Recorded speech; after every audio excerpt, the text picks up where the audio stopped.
Hey you guys, say hi when you jump on so I know that you're here. If you're seeing the red light, it means we're live. If the red light is off and it's grayed out, it means you're watching the replay, so type in hashtag replay.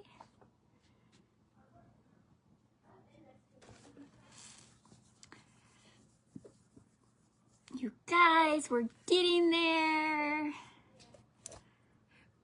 We are.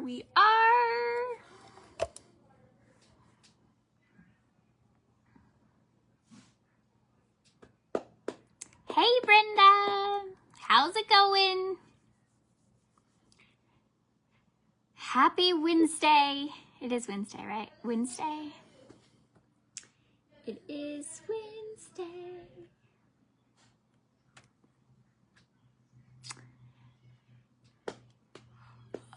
Sorry. Guys, it was a busy day today. Today was a busy day. It was a busy day. Hey, Patty. Hey, Sharon and Donna. Welcome in. Welcome in. So, we are going to mix some dough, and I'm going to show you what a stretch and fold is, because a lot of recipes that you're going to see that involve sourdough involve stretch and folds. And what stretch and folds are is they actually build gluten strands in your bread, which helps make them rise. So I'm going to teach you how to do that, but we're going to kind of go over what we did yesterday. I'm going to show you what I do with it. Our feeding is still the same. If you guys are still feeding the same, the discard half, 100 grams of flour, 100 grams of water. You should be at this point, if you're at where I am, close to making bread. So we're just basically keeping it alive at this point until you get that good float test. Once you have the float test done and your sourdough starting when it's active is floating, it means you are ready to bake bread. So I'm going to show you what that's going to look like to mix your bread once you have that good float test. I'm just waiting for a couple people to jump on because we only have 7 on. And I don't want to have to explain it like 4 times. So I'll let people get notified for a second that I am live, and then we'll see where we end up at. And then they can always watch the replay and ask questions. Hey, Terry. Hey, Kathleen. How's it going? Oh, here's some more coming in. Here's some more. So yesterday we spread out our sourdough to save it. And basically this is what it looks like. Oops. It basically just peels right off the paper, and it's like a thin sheet of sourdough starter. So what I like to do is I just break it up and put it into, I have these little coffee bags. I put them in these. They seal up really nicely. And so this is our saving grace starter that we have managed to save. So it literally dries in a sheet or pieces, depending on what you've done. And it literally just breaks. So I break it up in little chunks, and you can crush it even more, but to put it in the bag, I'm not gonna crush it too much. But I just break it up, and then I stick it in my bag, or you can put it in a mason jar with the lid, whatever you wanna do. But I like to just snap it up and put it in my little baggie here. I can not make and try not to make a mess. But this has active dried starter. So all you would do to reactivate this, and I'm going to show you how to do it here in just a second.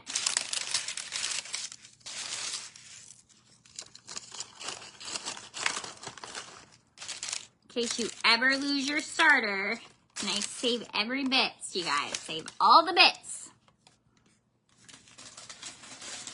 all the bits. Oh, thanks for the stars, Karen. Cool trick. Isn't it a cool trick?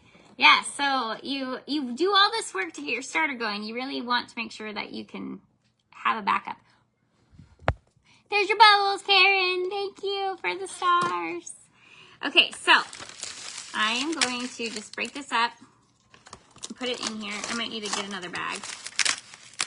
But it literally just makes it into a sourdough sheet. And then you just break it up. And then once it's in your bag, I just crush it into little flakes because it's going to end up being little flakes that you're going to be using anyways. So I just crush it like that. So here is my saved starter in case something were to ever happen to my discard or my actual starter. I always have a backup. Now all you're going to do, and I totally didn't bring a jar. Hold on a second. Give me 2 minutes or 30 seconds. 30 seconds.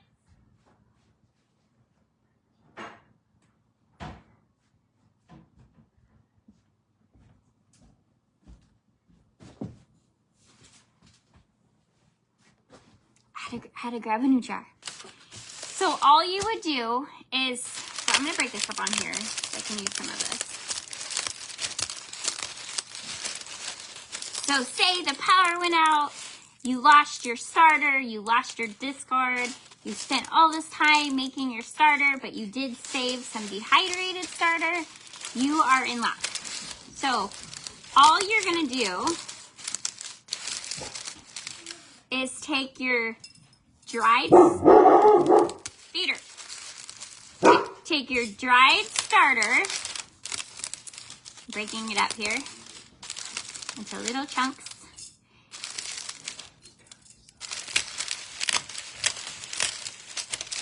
Hey, Kathy. So you're gonna take your starter. You just fill the bottom with a little bit. It doesn't take much, just a little bit on the bottom. So you got your bottom with your dried starter in there. All you're gonna do is you are going to add water to it and about 2 tablespoons, about there.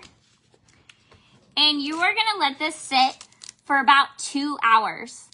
And after 2 hours, then you are going to feed it about a 1/2 cup of flour and then just make it into a pancake consistency. Add enough water to make it into a pancake consistency. And it will literally start growing instantly because it has all the cultures already from your sourdough starter that you had started. So it usually takes 2 days usually to get double rises and your starter's going again. So that's why I suggest you guys do this, dry out your starter. I'll go ahead and feed this one so you guys can see how fast you can actually activate your starter from dried starter. So let's fill this up because I am saving this. Is this the starter? This is the active starter we used last night and we spread out onto the sheet. So this has all the cultures in it from our active starter. And this is your backup. In case something were to ever happen to your actual starter, you can restart really quickly back to having starter again. You don't have to go through this whole process over again. Because it is a process, you guys. It is a process. So this is your backup, your saving grace starter.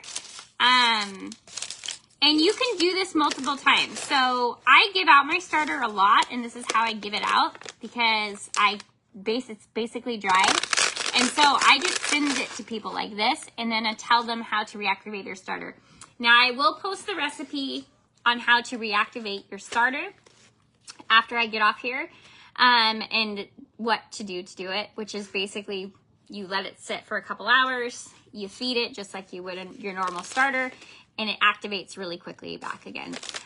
It's really just a saving grace for you guys to make sure that you always have starter because you're gonna need it at some point. I guarantee it. You are going to do something to your starter and you're gonna need this. So, and it's really simple. Feed your starter, get it active, spread it on your wax paper, let it dry overnight. Boom, you got it. Now, I will sometimes,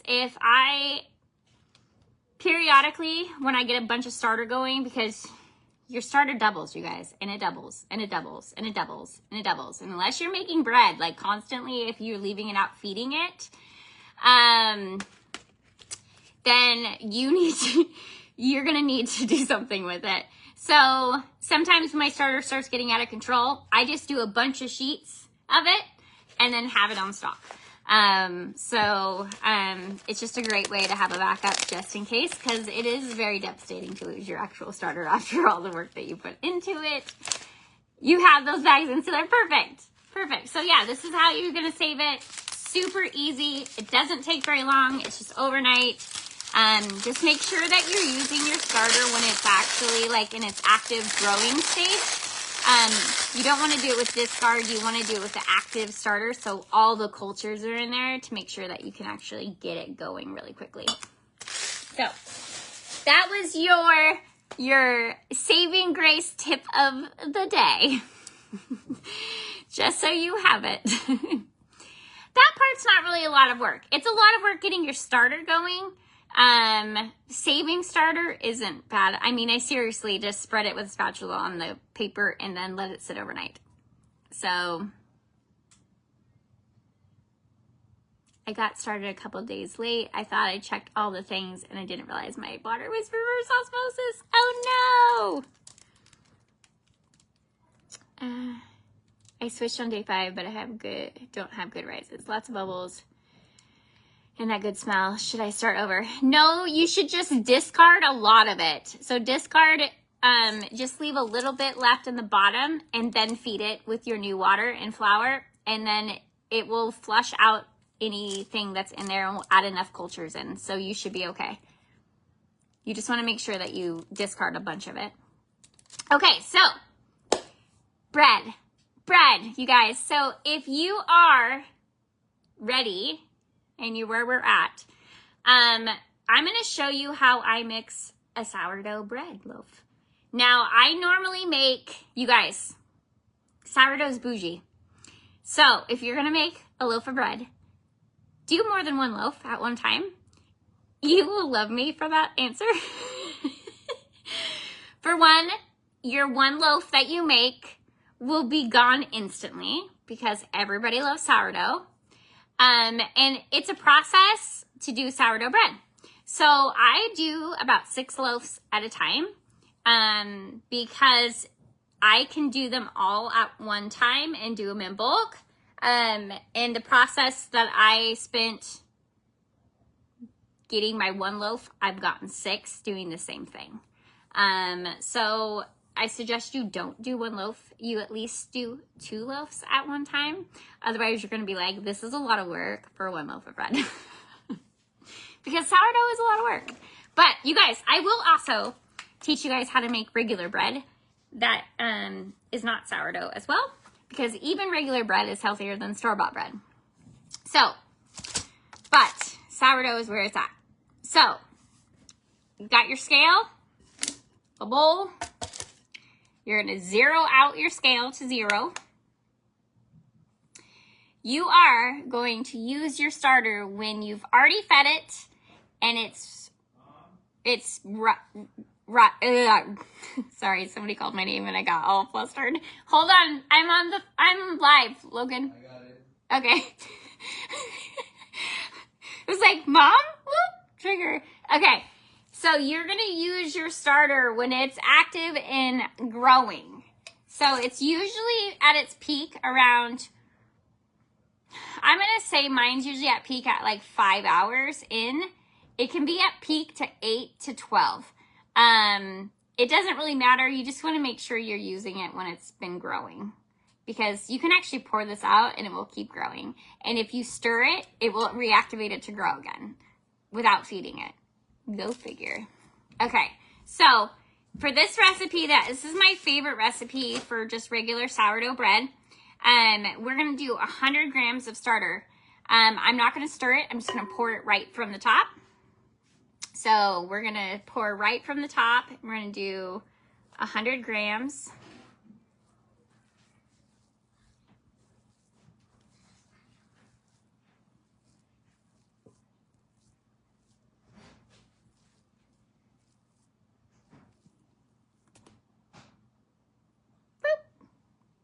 We're gonna do 100 grams of starter. Yes, you can freeze all bread. You can. So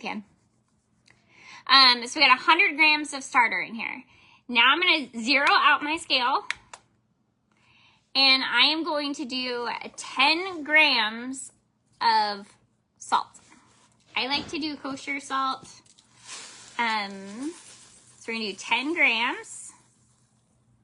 There's 10 grams of salt.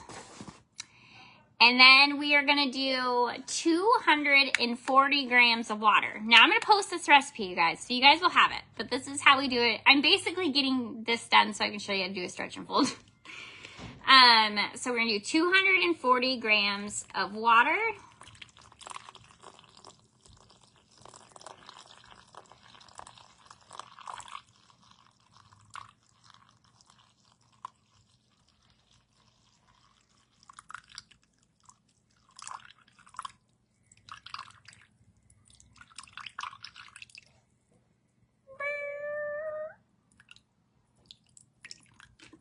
There we go. 240 grams of water. Sorry guys, gotta watch my scale. And once you have this part done, you're gonna give it a good stir. Maybe, I brought a spoon. Oh, there it is. I like to use either my sourdough whisk, which is like a curly Q thing. I can't find it right this moment though, so I'm just gonna use a wooden spoon. So then you're gonna stir in your starter, water and salt.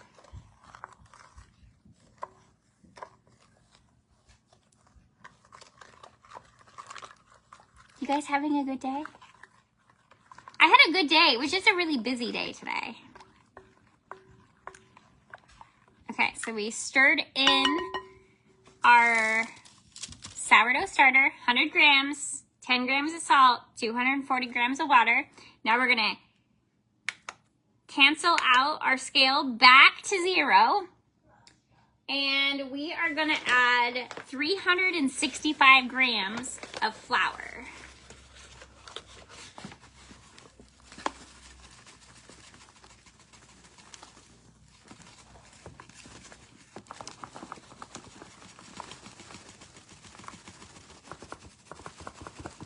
I got like this weird cut on my bag.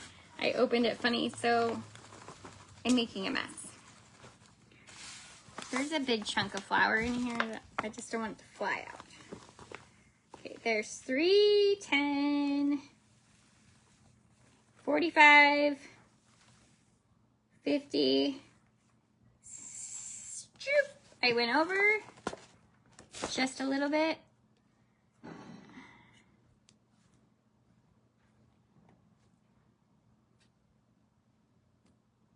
There. I went over a little bit. Okay. So now you're going to stir this together. I'm going to take my scale out so I don't have to worry about my scale. And then I start in the middle and I just stir it up. Hey, Vicky and Patty.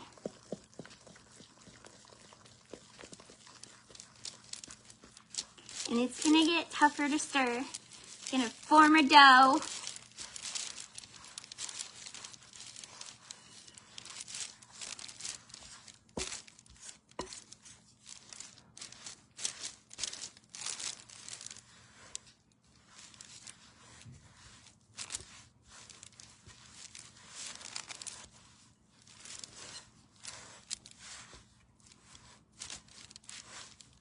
You want to get as much flour as you can incorporated. You can, I end up using my hands, you guys, because that's just how sourdough is.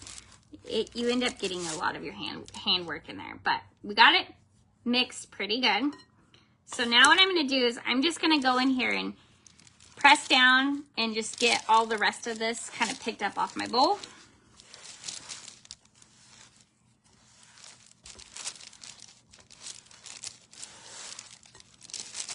Now, I usually do 6 loaves at a time, so I have a bunch of bowls going at one time.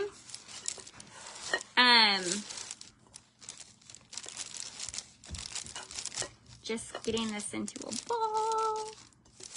Hey, Diana.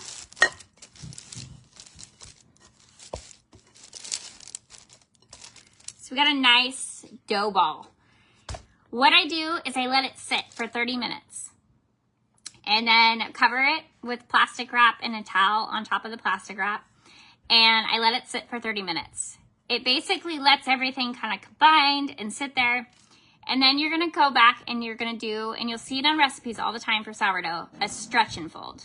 Now, a tip for you guys doing stretch and folds, when you come back after it sits for 30 minutes or 20 minutes, you wet your hands. If you wet your hands with cold water when you're doing stretching, I'm getting my exercise, right? When you're doing your stretch and folds, it helps release it off of the sides because it does get a little sticky. So I always rinse my hand in with water and then go into the dough. It doesn't matter if you're putting more water into the dough.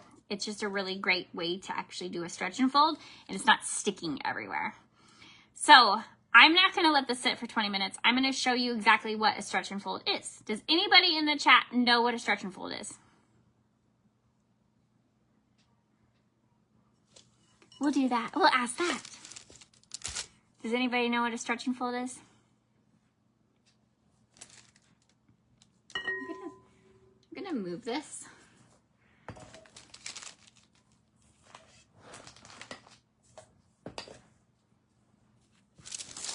No one knows what a stretch and fold is? Okay. Okay, so I put a little water in my hands. I'm gonna grab one side of my dough and I'm going to stretch it out. Now, you guys, this didn't sit for 30 minutes. It's gonna be a lot more put together as it sits. So you're gonna stretch it out. The goal is you don't want it to break. If you don't want it to start breaking off, because you'll then end up breaking those gluten strands. Push down. Then you're gonna go to the other side. You're gonna stretch it out. You're gonna do this for all 4 sides. You're gonna stretch it, stretch it, stretch it, stretch it, and then fold it over. And then add a little more water to your hands. And then you're gonna come into the other side and you're gonna stretch it out. Now what this is doing is this is building the gluten strands in your bread. And then fold it over. And then you're gonna do one more side. Get your hands a little wet. And then you're gonna pull and you're gonna do another stretch and fold. This is actually, it really needs to sit for 20 minutes, you guys, like that. So then you're gonna let it sit for another 30 minutes. And then you're gonna go back and you're gonna do another round of stretch and folds, all 4 sides. And then you're gonna cover it. And then you're gonna go back in 20 minutes, 30 minutes, and do another set of stretch and folds. Each set of stretch and folds, your dough is going to get more firm and smooth. That's building the gluten strands in it. You do really need to let it sit before you start doing stretch and folds. But I wanted to show you guys how to do them. So I'm gonna let this sit, and then I'm gonna go in and I'm gonna do stretch and folds and build up my gluten strands in my bread. And I'll take a picture of what it looks like. It will be super smooth, and it will be more firm. And then what we're gonna do is we would end up shaping it and then putting it in the fridge overnight for an overnight rise, or you can leave it out at room temperature and do an overnight rise out on the counter. Totally up to you what you want to do. I do both, so it just depends on what you're wanting to do. When you put it in the refrigerator, you get a slower rise and you have more control of when you bake. if you do it out on the counter, when it's ready, it's ready. You gotta bake, because otherwise you stretch and fold your body every morning. Susan, you're so funny. So, it's really depending on your time frame and what you have plans. So if I'm baking first thing in the morning, I'll just leave it out and then do all the fun stuff. So if I need more control over when I'm gonna bake, I'll leave it in the fridge. Gives it less, it slows down the rise time, which then gives me more chance to do it on the time I need to do it. So that's a stretch and fold. So you're gonna do all 4 sides and stretch, and each time you come, it's gonna actually start stretching. Right now it's kind of chunky and it needs to sit. But each time you come back and around, it's gonna get smoother and smoother, and it's gonna actually turn into a nice formed ball. But that is what a stretch and fold is. And so I will take a picture after I do, I usually do 3 sets of stretch and folds, and then I let it rise overnight, and then shape and then bake. So I will show you guys pictures after I do more stretch and folds on this, but I do need to let it sit because otherwise we're gonna ruin it, and I don't really want to waste all this flour. So that is how you do a stretch and fold and mix this particular recipe's dough. Does anybody have any questions in the chat? I know this is a lot, but once you get going and get comfortable with the process, I don't even like look anymore. I just know. And so once you get in a routine of actually making sourdough, it's a lot easier than it seems like going through all this process. And then you would literally just stick your starter in the fridge, and then you would only pull it out when you need it again to make another loaf. You don't have to keep it out and feed it every single day. That can go in this fridge now. And then we'd only bring it out the night before we want to bake, or 2 nights before we want to bake, and feed it and get those rises going, get it to room temperature. And then all that work for 1 loaf of bread. That's why I'm saying you need to probably make a few loaves at a time. I make 6 loaves at a time because it is a lot of work to do 1 loaf of bread. That's going to be eaten in 5 minutes at my house. At my house, it's 5 minutes. So I do multiple loaves at once. So I usually will do 2 loaves in each bowl. I just double my recipe. So instead of 100 grams of starter, I do 200 grams. And then I know that it's 2 loaves, and I separate it out. And then I do, 6 bowls or whatever. What do you do with the rest of the starter in the bottle?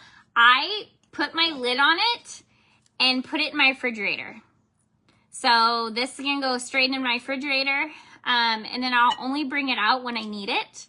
And then, or I can use, well, I'll have my discard, but then I just bring it out when I need it, and then let it get to room temperature, feed it, and then make another loaf. So you don't have to feed it all day, every day now. You just have to keep it in your fridge. But you want to make sure that your starter is super active and going before you put it in the fridge, because it does make it more dormant. It doesn't make it completely dormant, but it does. So if your starter is not active and going, you can make it really hard to get your starter up and going again. And I don't want you to do that. So that's why I'm having you guys feed it until you get that good float test. And then once you get the good float test, we can make a loaf. And then I'll have you guys start putting your starter back in the fridge. Where are you getting enough starter to do 6 loaves? Well, this is 1 loaf. Now, mind you, I'm only at 4-hour rise on this guy. So that was 1 loaf. I could probably do, I'm gonna say, I could probably do at least 12 loaves out of my starter right now. It's only 100 grams of starter. So I could probably do 12, and I would still have enough left over to feed and get more. So every time you feed, it doubles. So when you're using it, when it's at its double rise, now this is gonna still rise because I use this early.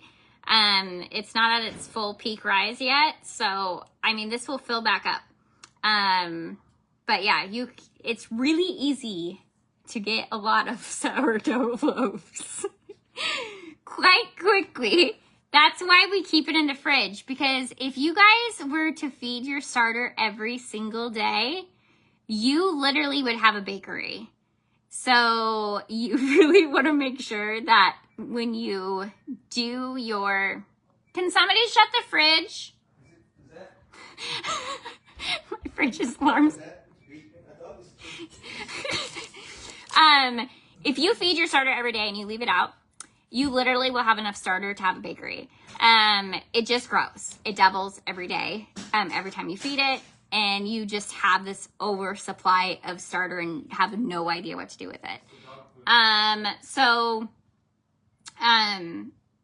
I suggest leaving it in the fridge after you get your loaves done. Otherwise, you're going to be baking every single day. Now, when I first started sourdough, I was all about it. I was baking every single day. But it gets to be way too much, you guys, way too much. So once you get to this point, you got your float test, you're going to put it in your fridge. And only bring it out when you need it, because you're going to be using a lot of flour and it grows really quickly. Let's see, did I miss anybody? How long can you keep it in the fridge? You can keep it in the fridge, Katie, forever. Now, I do suggest, let me take that back for a second. You can keep it in your fridge forever. It will eventually go dormant. And then you'd have to bring it out, and it's going to take a few days to get it to go. Say if you're over like 3 months of not using your starter at all. Now, I suggest using your starter at least once every month. If not, then once every 2 months, just to keep it going and alive and good. But as far as storing it in your refrigerator, it's good forever. I just suggest using it periodically to keep it growing and keep it going. Otherwise, when you do pull it out, if it's been like 6 months, you're going to probably spend a couple days getting it going again, having to do a couple feeds on it. But if you just feed once a month, you can pull it out the night before, feed it, you'll get a double rise. It just makes it dormant. So the longer it sits in there, the more dormant it comes, and it's going to take a few extra days to get it going.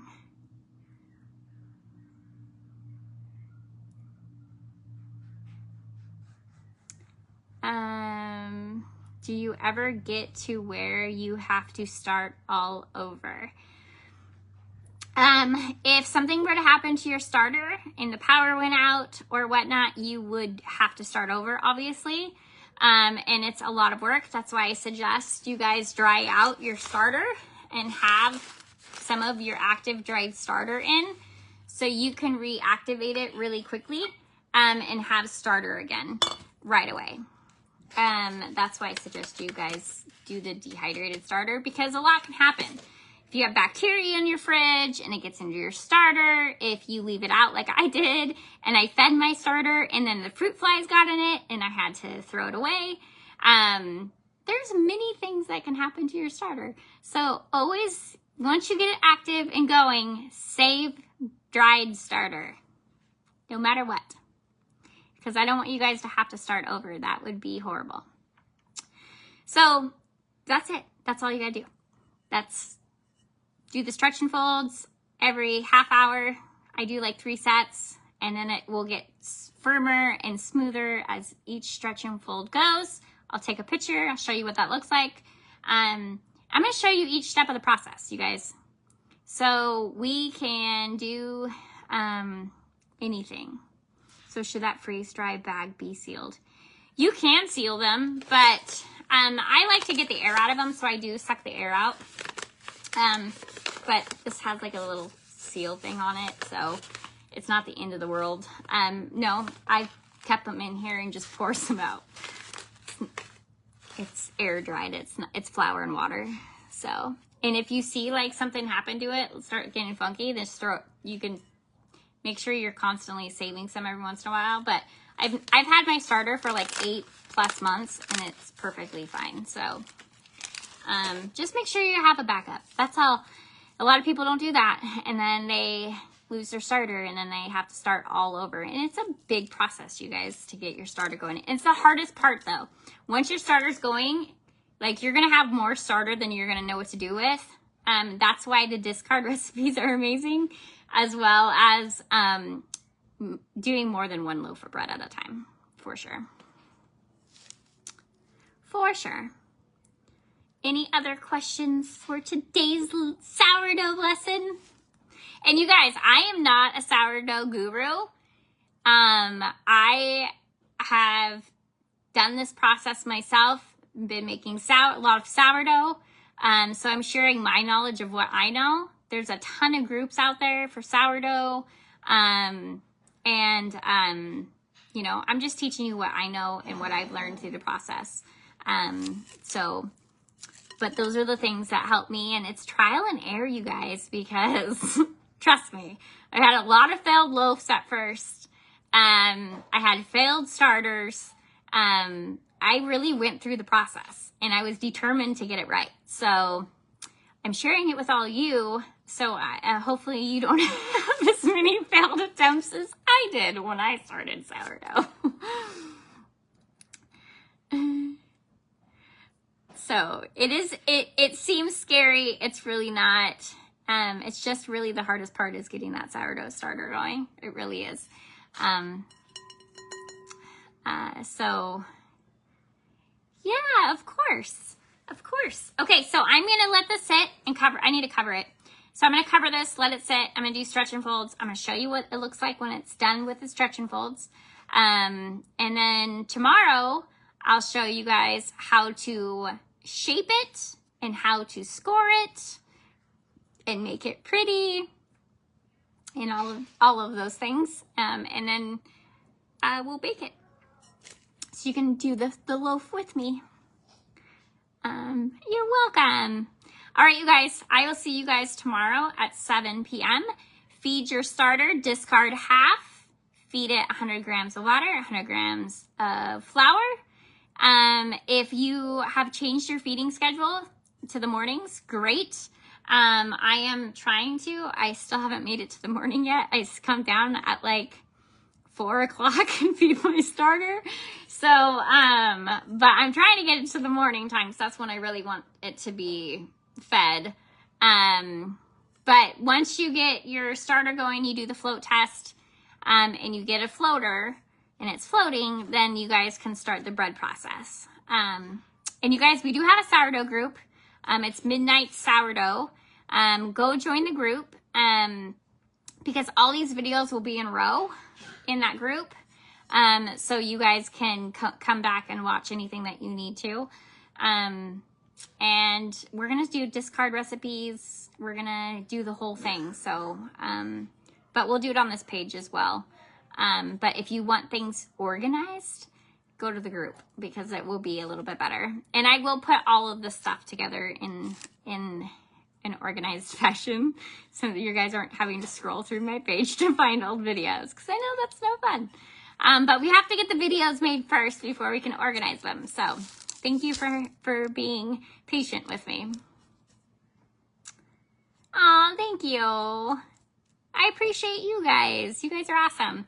So, by the way, I made my dog's dog food tonight, and they absolutely loved it. So my dog Vader, he's got growths happening, and Neve has some like dry stuff on her little nostril.